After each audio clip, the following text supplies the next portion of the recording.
আসছে বাজেটে বরাদ্দের পরিমাণের দিকে তাকালে সরকারের মেয়াদে শেষ ১.৫ বছরের অগ্রাধিকার খাতগুলো স্পষ্ট হয়ে ওঠে। অবকাঠামোগত উন্নয়ন ও দেশ জুড়ে যোগাযোগ ব্যবস্থাকে আরও সহজ করতে ২০১৭-১৮ অর্থ বছরের বাজেটে দেয়া হচ্ছে বিশেষ গুরুত্ব।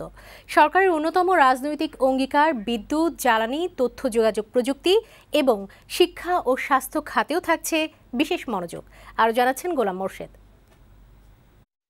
উন্নয়ন ক্ষমতাসীনদের সবচেয়ে বড় রাজনৈতিক মন্ত্র ও কৌশল হিসেবে দৃশ্যমান। ক্ষমতার দ্বিতীয় মেয়াদ শেষের দিকে রাজনীতি যখন আগামী জাতীয় নির্বাচনমুখী, তখন উন্নয়ন পরিকল্পনাগুলো দ্রুত বাস্তবায়নই নতুন বাজেটের অগ্রাধিকার খাত। নির্বাচনের আগে ক্ষমতাসীনদের এটাই শেষ বাজেট, যা পূর্ণাঙ্গভাবে বাস্তবায়নের সুযোগ মিলবে।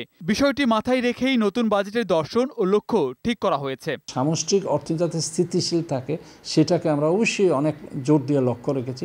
যাতে কর্মসংস্থান বেশি সৃষ্টি হয় সেটা লক্ষ্য রেখেছি। দারিদ্র দ্রুত কমিয়ে আনা যায় সে লক্ষ্য আমাদের সামনে আছে। বরাদ্দের দিক থেকে সর্বাধিক বরাদ্দ পাবে শিক্ষা খাত, সেটা মূল বাজেট। আর উন্নয়ন বাজেটে বলেছি পরিবহন খাত সর্বাধিক ব্যয় পাবে আপাতত, তারপর বিদ্যুৎ, তারপর শিক্ষা, কৃষি। দুই মেয়াদেই ক্ষমতাসীনরা রাজধানী সহ সারা দেশে যোগাযোগ ও অবকাঠামো খাতে বিশেষ লক্ষ্য স্থির করে, যার মধ্যে দেশে বিদেশে আলোচিত পদ্মা সেতুর মতো অতি বৃহৎ প্রকল্পও হাতে নেওয়া হয়েছে। কিছু আগামী নির্বাচনের আগে শেষ করার লক্ষ্য স্থির করা আছে।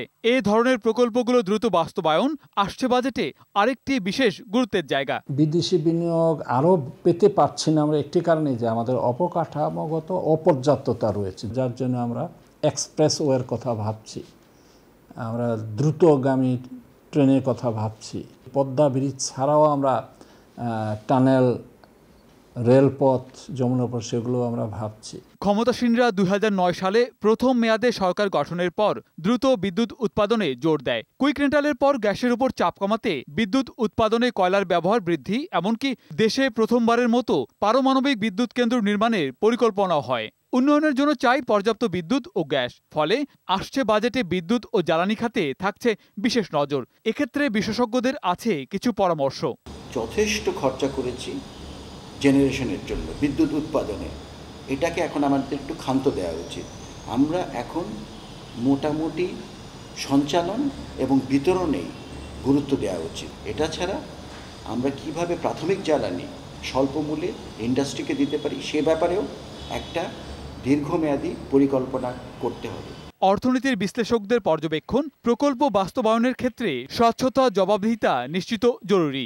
প্রয়োজন অনিয়ম ও দুর্নীতির সম্ভাবনাকে বন্ধ করা, নিশ্চিত করা কাজের মান। গোলাম মোর্শেদ, বৈশাখী সংবাদ, ঢাকা।